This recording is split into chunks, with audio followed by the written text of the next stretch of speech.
एक शाम प्राची टीवी पर सीरियल देख रही होती है, तभी उसकी सास वहाँ आती है। अरे सीरियल में तो ऐसे मग्न है जैसे आज रात का खाना पड़ोसी आकर बनाएंगे। मुझे पता ही नहीं था आपने अपने बेटे की शादी पड़ोस में भी की हुई है। हैं? मतलब? मतलब इस घर में सारा काम बहू ही करती है, आप तो सिर्फ खर्राटे मारती हैं। अच्छा जी, फिलहाल तो तुम आराम फरमा रही हो, चलो जाओ, ये मेरे टीवी देखने का समय है।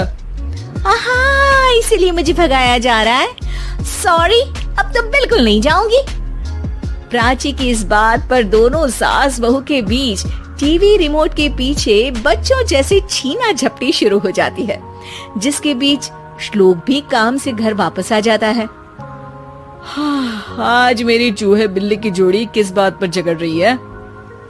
अरे तेरे बीवी मुझे टीवी ही नहीं देखने दे रही। अरे तुम्हारी मम्मी मुझे खाना बनाने के लिए फोर्स कर रही है। अरे वाह, ऐसे बेतुके रीजन पर तो बच्चे भी झगड़ा नहीं करते। अरे मुझे कुछ मत बोल, सब इसने ही शुरू किया है। हाँ हाँ, जैसे आप तो बहुत दूध की धूली है ना। अरे बस दोनों चुप। प्राची जाओ, खाने की तैयारी करो। और माँ तुम छोड़ो, तुम्हें क्या बोलूं, शांति से अपना सीरियल देखो, मुझे दोबारा लड़ने की आवाज सुनाई नहीं देनी चाहिए। ऐसा बोलकर श्लोक वहाँ से चला जाता है, जिसके पीछे पीछे प्राची भी कुछ न कुछ बड़बड़ाते हुए रसोई में चली जाती है। हाँ हाँ, सासू जी को तो कुछ बोलेंगे ही नहीं, बस मुझ पर ही हुक्म चलता है, खाना बनाओ, जैसे मैं इनके घर में खाना बनाने के लिए आई हूँ। इसी तरह शाम बीतती है और रात को श्लोक और प्राची की सास खाना खाकर सोने चले जाते हैं, लेकिन प्राची गुस्से में कुछ खाए बिना काम में ही लगी रहती है। इस घर में किसी को घंटा फिक्र नहीं पड़ता, मैं खाऊं या भूखी रहूं।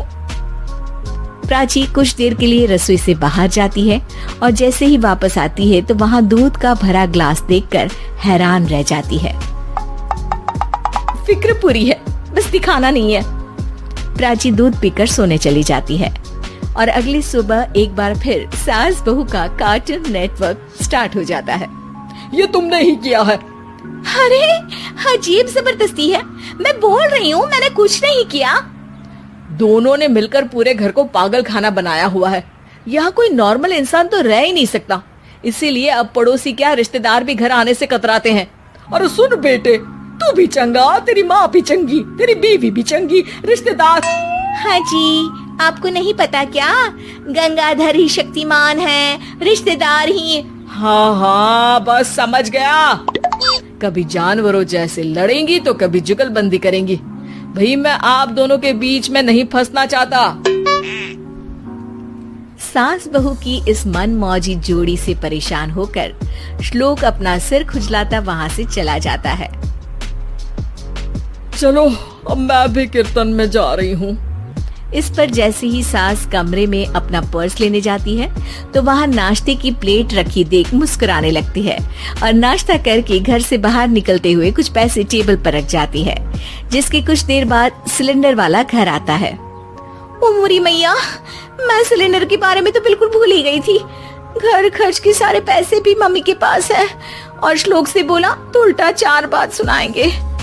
प्राची ये सोच ही रही होती है कि अचानक उसका चेहरा चमक उठता है और वो घर में आकर इधर उधर देखने लगती है। तभी उसकी नजर टेबल पर रखे पैसों पर पड़ती है, जिन्हें वो सिलेंडर वाले को दे देती है। ये सब श्लोक देख लेता है। अच्छा बेटे, इतना बड़ा घोटाला, सबके सामने मैं तेरी दुश्मन और पीठ पीछे तेरी मेरी यारी। इस पर श्लोक एक प्लान बनाता है और शाम को सब एक साथ बैठे होने पर बोलने लगता है।